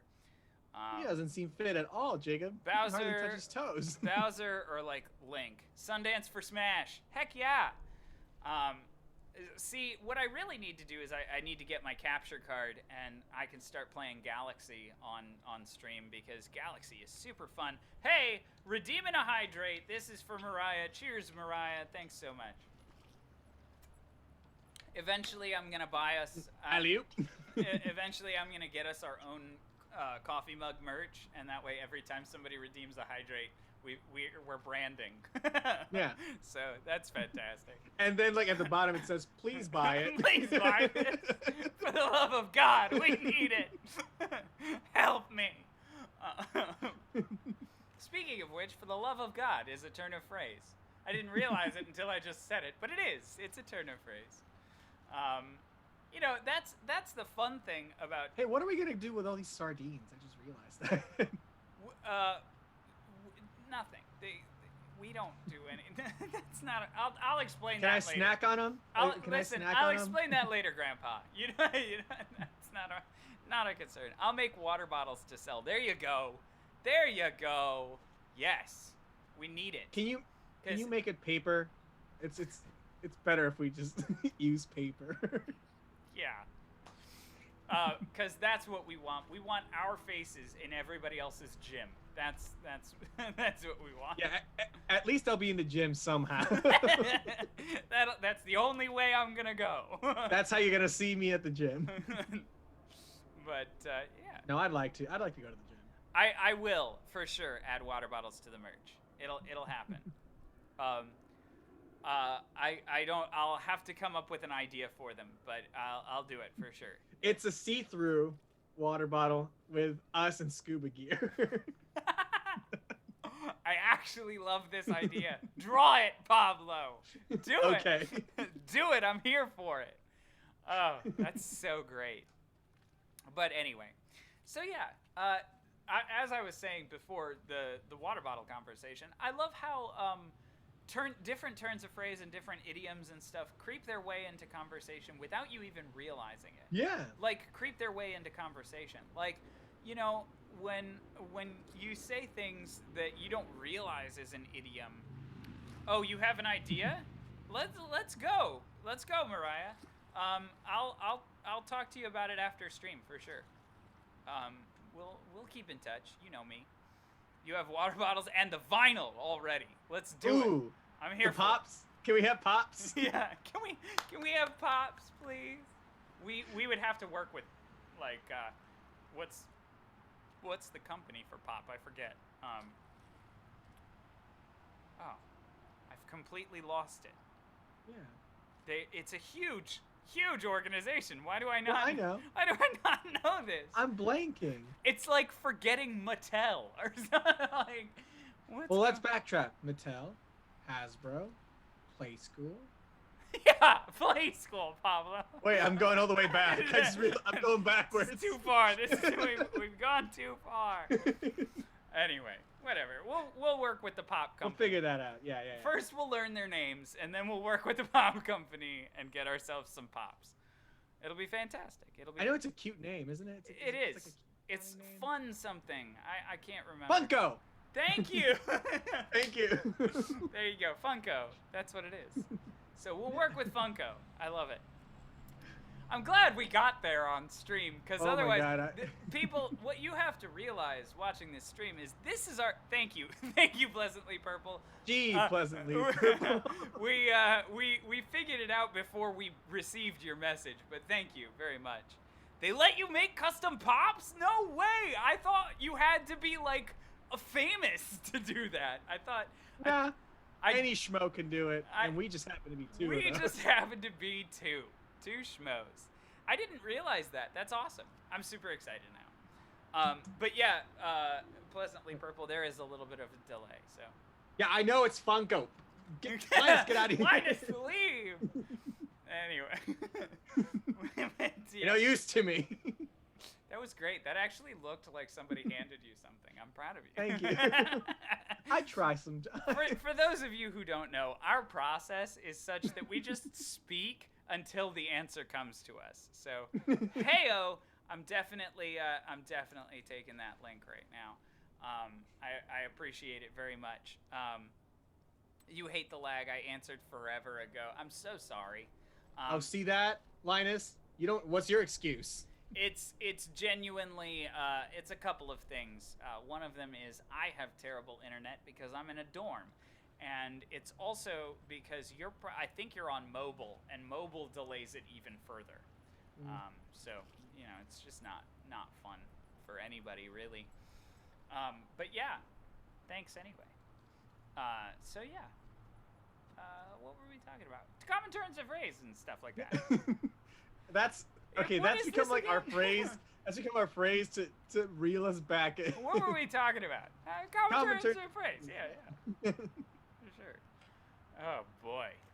Devil's in the detail. Ooh, yes. Which is The an devil is in the interesting detail. one. Though, alternatively, I've heard other people say God is in the detail. I've never heard that one. I've heard devil more than I have, like, Yeah. only like a couple people I've heard use God, but it's usually the devil's in the detail. Yeah, for sure. I've never heard God is in the detail. Maybe it could very well be a regional thing too. Like, Very well could. some people say it differently other places. For sure. Trying to think. Cuz this isn't really a common turn of phrase or anything, but I've been talking with some people from Memphis because of Nick Black and stuff, and it's okay. I just yell at the screen. It's hilarious. Pleasantly purple. Just I have Linus. Answer me. But yeah. I like to think that I also cup the back of his head. Answer me, Linus. Linus. No, that's great. But anyway, I've been talking to a bunch of people from Memphis, and a common thing in Memphis, regionally speaking, is they use the word junt.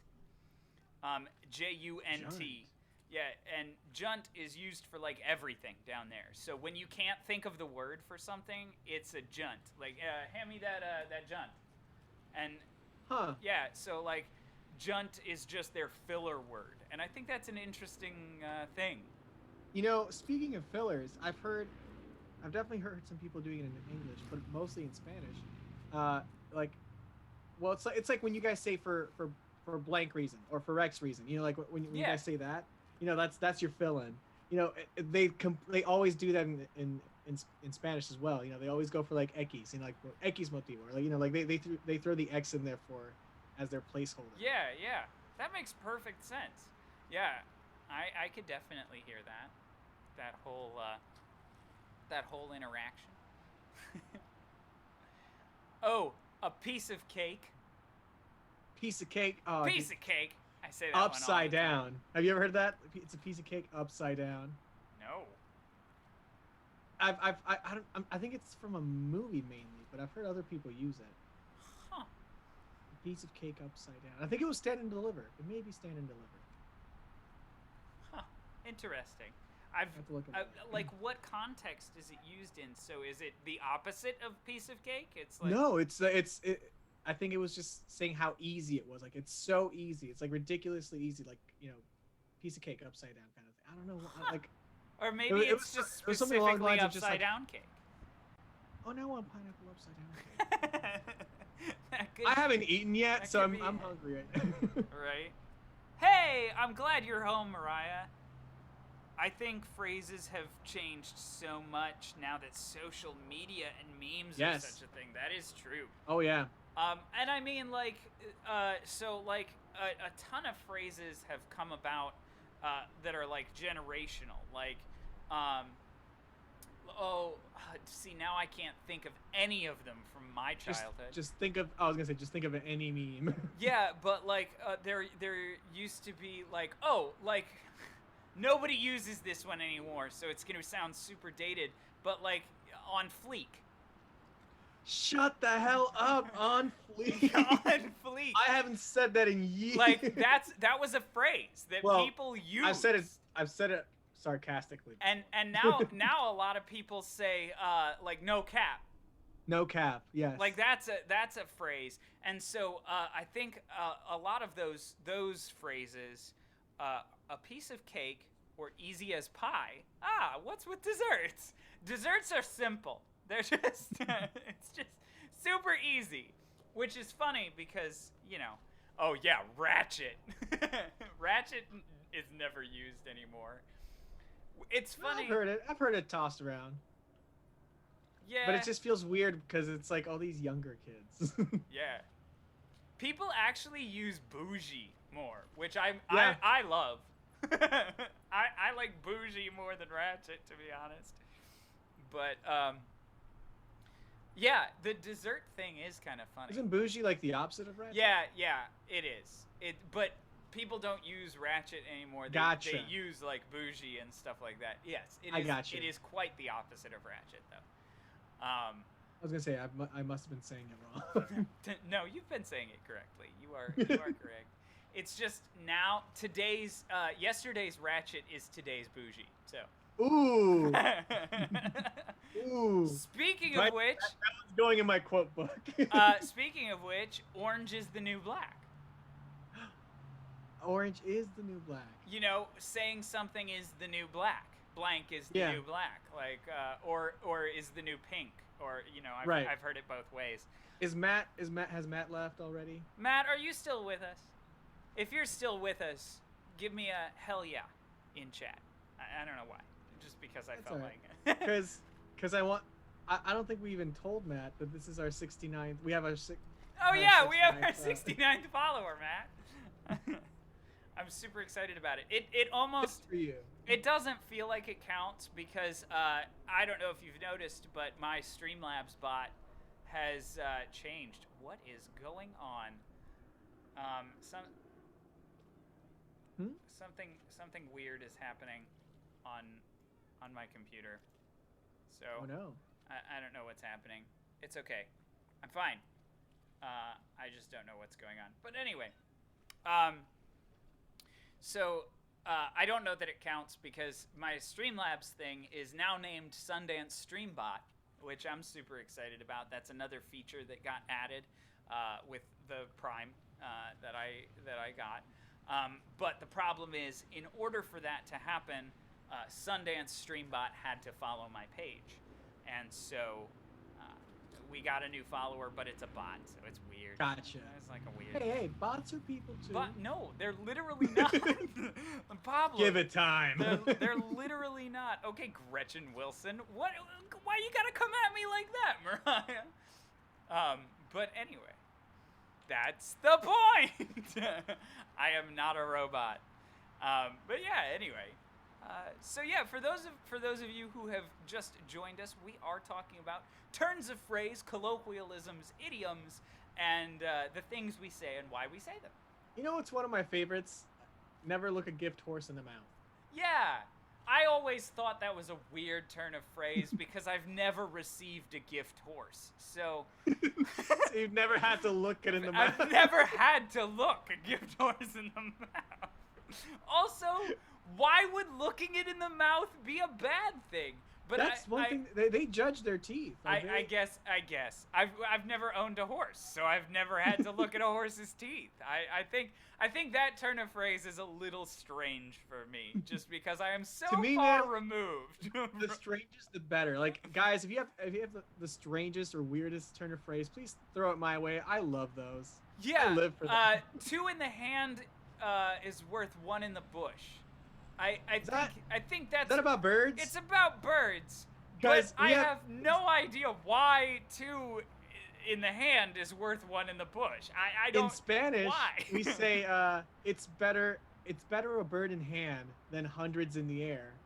Oh. Okay. Or hundreds flying. You know, something along those lines.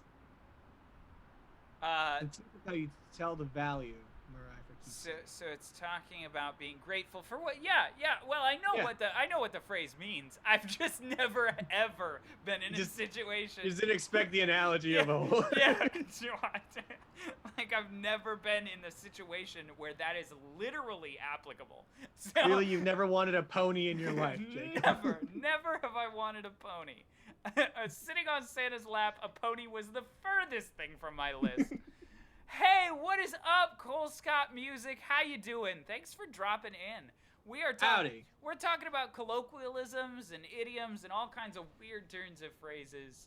So yeah, if you have any ones that are super obscure or super weird, the weirder the weirder the better. We love it.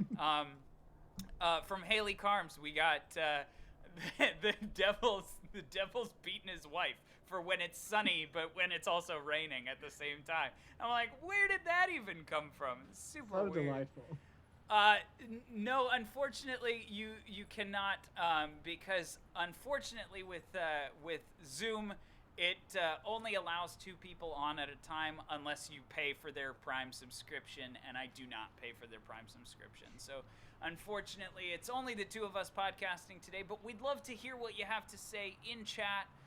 So feel free to drop some info. My personal favorite is I shit you not. Yeah, for sure. Why not? Forehead. That's another turn of phrase. Forehead. It literally means smack yourself in the forehead, like dope. Oh. Like, yeah, forehead. It's great. That one's actually. I can see that.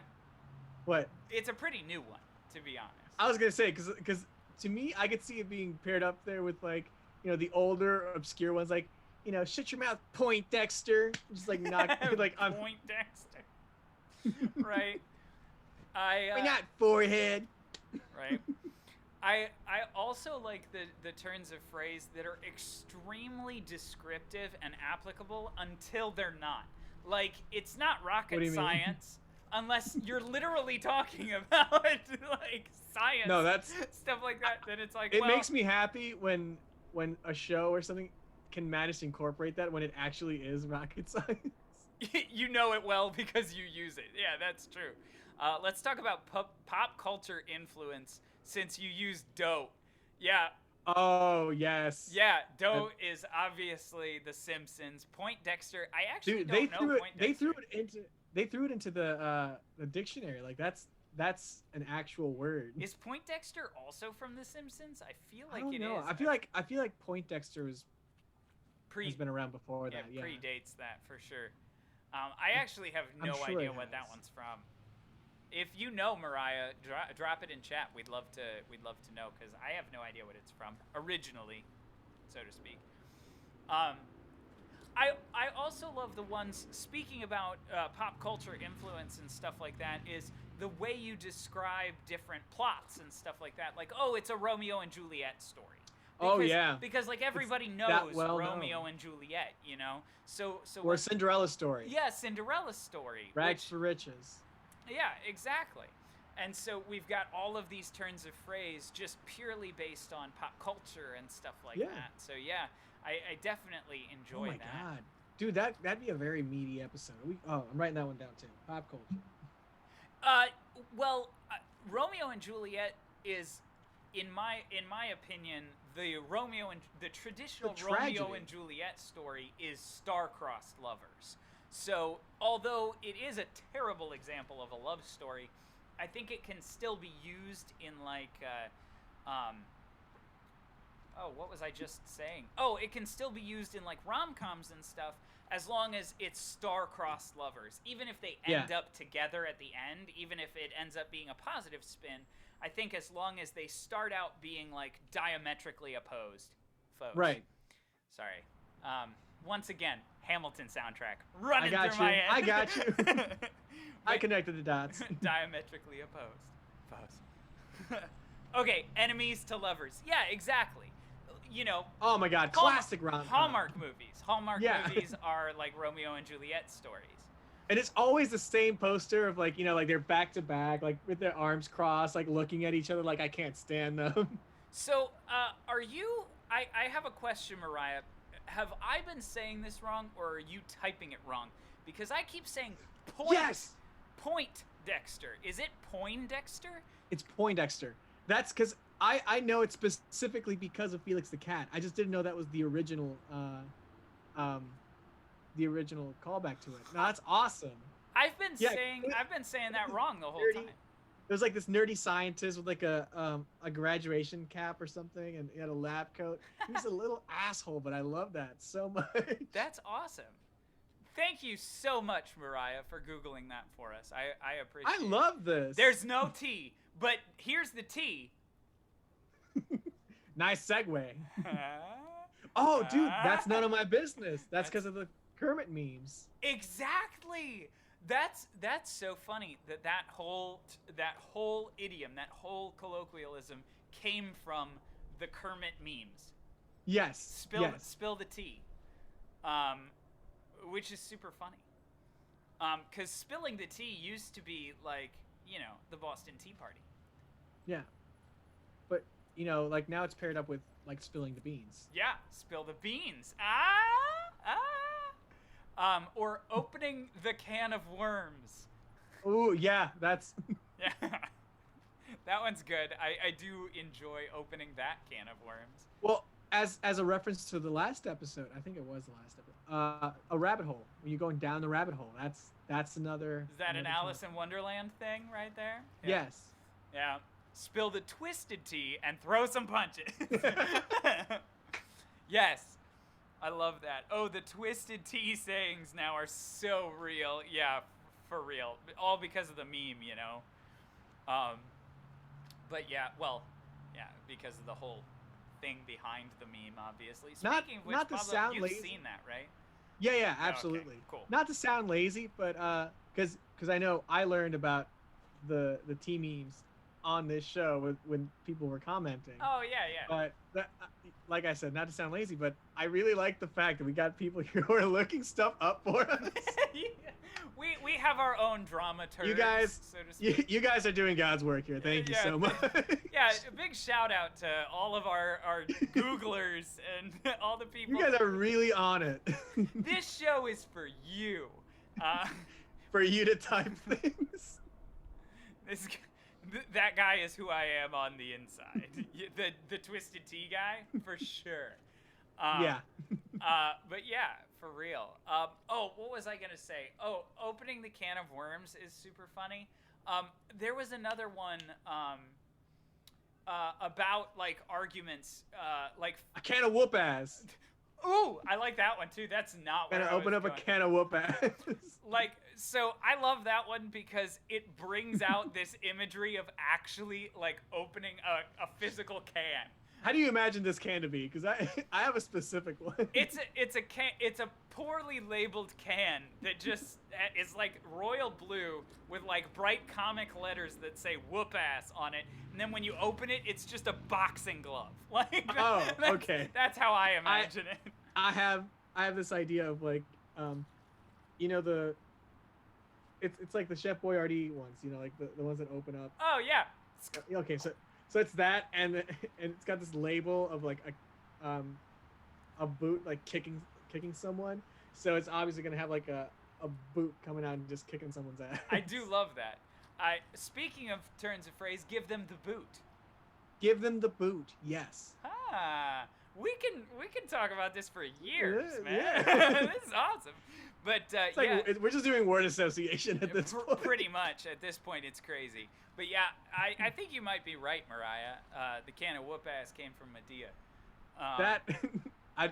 I hope so. Thanks so much for dropping by, Haley. Thanks for hanging out with us and for dropping some comments. It was We really great having appreciate you. it. Speaking of which, I'm gonna drop you a shout out as well. You guys, Haley also streams. She streams all kinds of different games, including Overcooked 2 with Linz, which I have watched. But yeah, check her out and drop her a follow. It'd be awesome. But thanks so much for hanging in with us, and have a great night. But anyway, yeah, we were on Give 'em the Boot. I love that. Yes, give them the boot. It's dented, and from the food pantry, the can of whoop ass is dented. Yes, we'll be doing the final level of Overcooked 2 on Thursday. I am so excited. All right. I'll tune in before my music stream. I'm super pumped for it. That'll be fun. Have you heard Circle the Wagons? No, but I've heard Hop on the bandwagon. That's off the wagon. Off the wagon, yeah. There are a lot of I wagon like wagon ones. ones. I think wagon refers to a movement of some sort. So like Back in the saddle. Ooh, Sorry, go ahead. yeah. I'm thinking westerns now. We're back on the Oregon Trail. But yeah, like so hop on the bandwagon is be a part of the movement, whatever that movement is. You know, falling off the wagon, when you're progressing in life and you fall off the wagon, you're no longer progressing. Right. You're no longer moving forward. And so the wagon, to me, has a lot to do with movement. Flying off the handle, which... Flying off the handle. For me, has always reminded me of when you're trying to flip a pancake and the pan actually flies off the handle. I don't know why that's what it's always reminded me of. No, I could see that. That makes sense. But yeah, I don't actually know where that phrase comes from, but that's what I always think of, and it's imagery enough for me. A flash in the pan. Or a flash in the pan. I've never heard that one. I mainly heard it in Chicago, like the show Chicago. Oh. When her fame just fades away super quick, and he says, "You were just a flash in the pan." Huh. Yeah. I've heard, like, kind of in the reference to the same. So I thing. usually hear it. I hear it in that kind of context, you know, of like, you know, your fame or notoriety just passes by fast, like a flash in the pan. Yeah.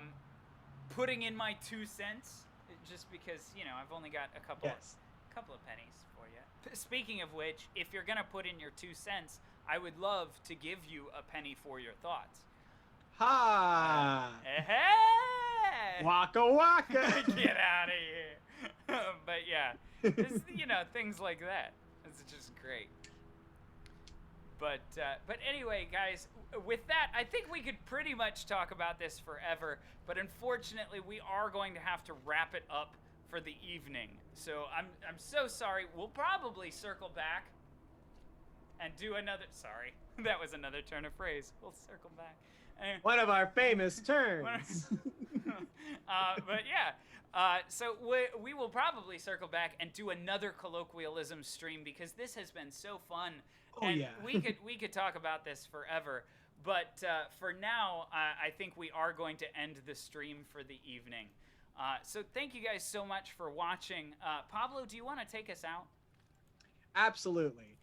Everybody, thanks so much for being here. We're so happy to have you guys, and we just like doing this show with you. So come back next week, and we can just talk about some other fun things. Check us out on our social media. This has been That 20-Something Show, and remember that everything is its own reward. What? We'll fix it in post.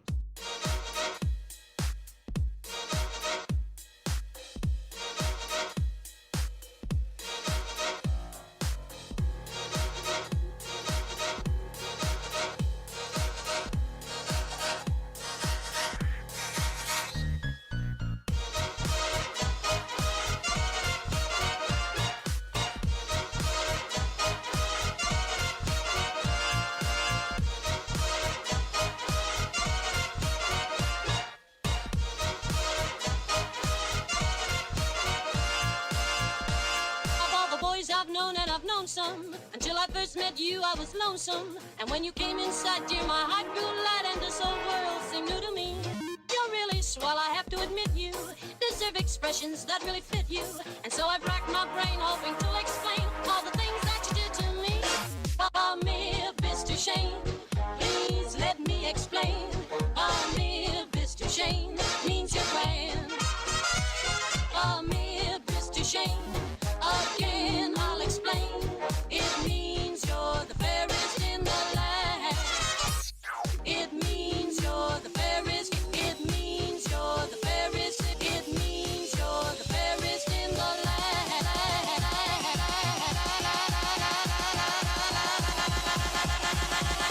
It means you're the